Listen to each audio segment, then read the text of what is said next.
watch 30 Cent empty them. Said they grow in, suit up for nothing. Sauce on this pump like a Ricky running. Blow this for all like a truck. Watch my little boy dog. He gon' leave shit on the floor when he dumping. Might make the news or something for thinking shit sweet. Call a shot to the face, nice gun. I don't got a pencil or pen in his book bag. Added like 10 to the clip to the lip bag. Don't give a fuck if you piss nigga get mad. Or you can bitch and get killed with your bitch ass. Look, I got blood on the shirt with his clip ass. Go right at this, get murdered, sit ass. Bitch, I'm a star, I might burst with my stiff ass. I about to call like who won it, who was that? I don't know nothing, I was gone when they did that. Bandana rap with my chrome and my wig at. If you won't be hit, it's home with a big name. Niggas be breaking the code like a Kit Kat. Running your mouth like a hoe, get you bitch like. Oh! Literally, his next song is called Bad Intentions. My nigga, we know. We know. I gotta listen. I wanna listen. I think I'm pouring that off straight. Holy doodle. If this hard, stay safe. My nigga, you think he even knows what the definition of the word safe is, bro? The only safe that he knows is one with money in it, bro. Cause that's all he's about. This nigga don't know what safe is. Oh my god. This nigga's a demon. Appreciate you. Hold on, let me go back and refresh these donations. Oh my god. Oh shit! Welcome, Gear One has just donated $10.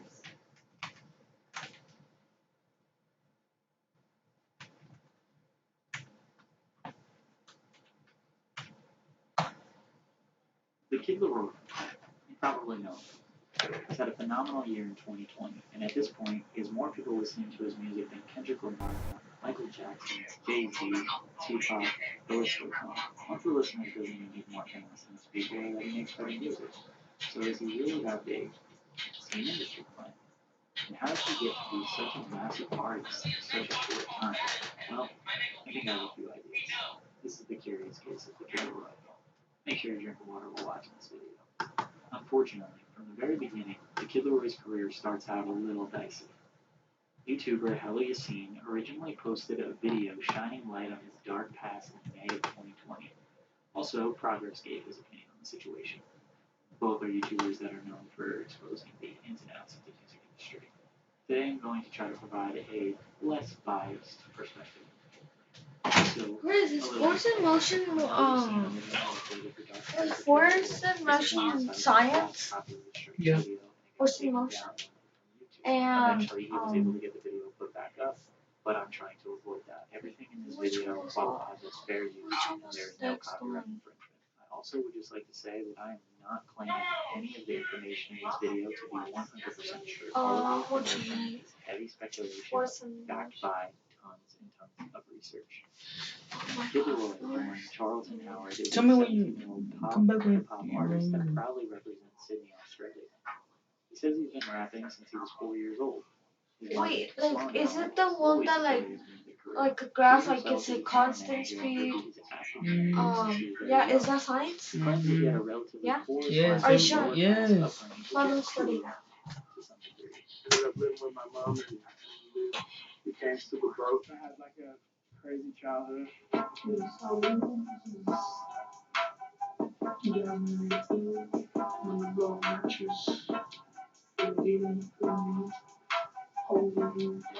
through a lot for someone who's fucking 15. Yeah, like what? Tell us about it. Recently, homeless and shit. But we do know that his father, Nick Howard, is a successful Australian singer/songwriter and producer who's worked with people like Nelly, Joe Budden, Fabulous, Jay-Z, Fat Joe, and many other successful recording artists.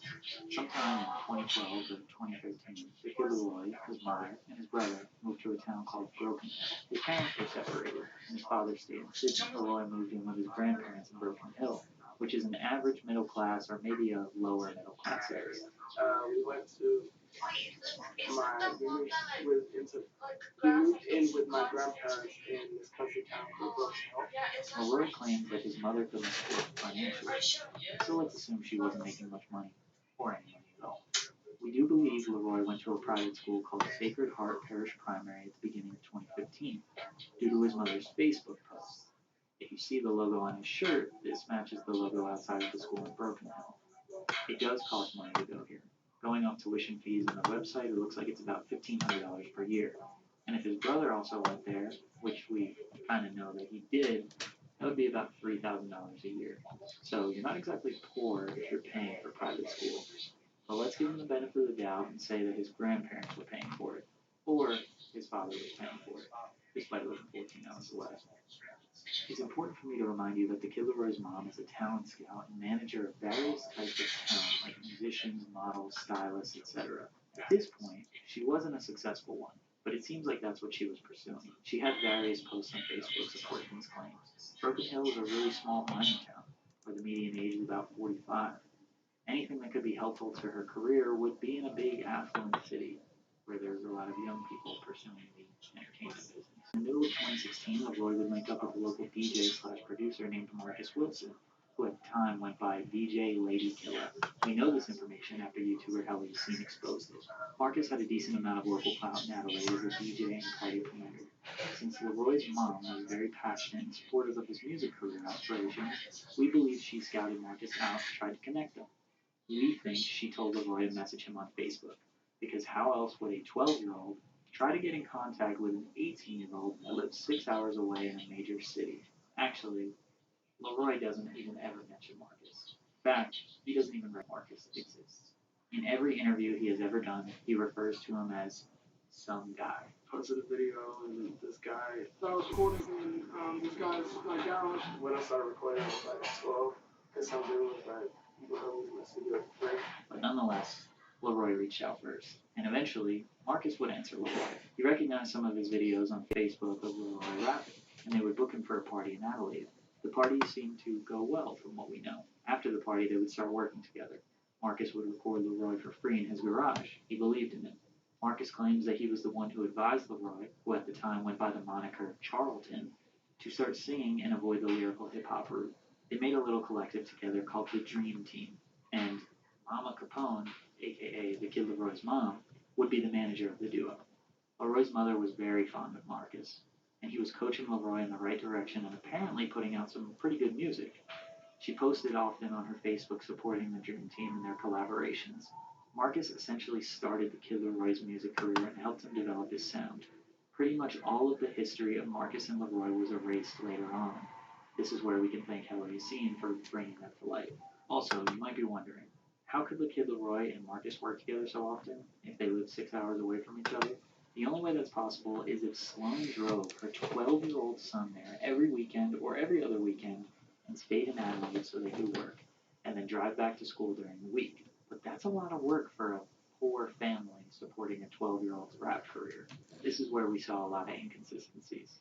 In a XXL interview, he said he went to a boarding school in 2015 in Adelaide, but he never admits to living in Adelaide in any other interview ever. He claims he was in Broken Hill for 4 years and then back to Sydney. We do think that he went to school in Broken Hill on account of the shirt he's wearing in the picture. Then I started to think, where is this picture taken? That doesn't look like Broken Hill. And the caption reads, Chuck's at his day for year 7 next year. So the shirt he's wearing doesn't represent the school he's going to next year. That's the school he's currently going to. So where's the school next year? Well, I imagine this picture was taken near the school he just got out of orientation for. And on Google Maps, here we have the exact place where this picture was taken. Standing next to, or maybe this sort of crooked tree that's kind of in the background here. And maybe if you zoom in, you can see the street sign, but we're pretty much 99.9% confident this is where the picture was taken. And this picture was taken right around the corner of Sacred Heart College, Champagnat campus in Adelaide. And there's no way I said that right. And what year does this school start at? Year 7. And what year is it next year for the Kid Leroy? Oh yeah, year 7. How convenient. So why does this matter? Well, he never claims to have ever lived in Adelaide other than that tiny little note that we saw in the XXL interview. So in general, why lie about that? But more importantly, tuition for this boarding. So how are you poor but you can afford $28,000 for tuition for 7th grade? That's almost all of what I currently owe for going to university. Granted, he only admits to being at the school for about 6 or 7 months because his mother couldn't support him any longer. Then I went to boarding school for like 6 months. It didn't really work out. We had to move back to Sydney. I should preface this theory by saying LeRoy claims to not could be accurate. My whole life has been really in and out with my dad. But he was definitely in his life. life. Theory number 1. His father is way more well off than he admits. Here is a picture of him, his father and his mother in 2015 when they applied to the school in Adelaide, the high school or the main campus of Sacred Heart College in Adelaide. 2 months later, theory number 2. We came across this picture of Kid Leroy. Also from the boarding school, we know that he just got accepted, mother's lack of income, and lives with his uncle for free. Plus, watch this clip of him talking about his uncle. And then my uncle, who I was very close to, and my mom was very close to, who helped my mom out a lot of stuff like that. He got murdered. So after that, like a lot of stuff happened, and we just had to, we ended up. Well, actually, then I went to boarding school for like 6 months. Now, it could definitely be a different uncle that passed, but it makes sense. Gets accepted to the school, uncle passes away, so now they have no way of supporting Leroy or a place to live because room and board was $20,000 a year, thus making him move back to Sydney. I only bring up these theories because I just can't rationalize in my head how he could live in Broken Hill and his mother would drive 6 hours every weekend or every other weekend just to pursue a rap career. At 12 years old, it just seems like a pipe dream. And if you're poor, you definitely don't have the time or the money to do that. So if he sticks to the story of only living in Broken Hill, he never has to mention Adelaide, he never has to mention Marcus existing as a real person, and he never has to recognize going to an expensive private school because all of those things don't fit the Kid Leroy narrative. But again, I guess it's just a theory. So everything is going well with Leroy and Marcus. We think Leroy is living in Adelaide. They're spending every weekend together, releasing music, which all of now is deleted, and most likely building a fan base online. And Leroy's mother is encouraging their growth through various Facebook posts. In November of 2016, 6 months after Leroy meets Marcus, his mother posts this on Facebook. Boys see off to the Big Smoke to meet with big players in the music business. So proud of you guys, going straight to the top. The Big Smoke is another term for Sydney, Australia, kind of like the Big Apple. Follow your dreams, as you never know where they will take you. 6 months since meeting,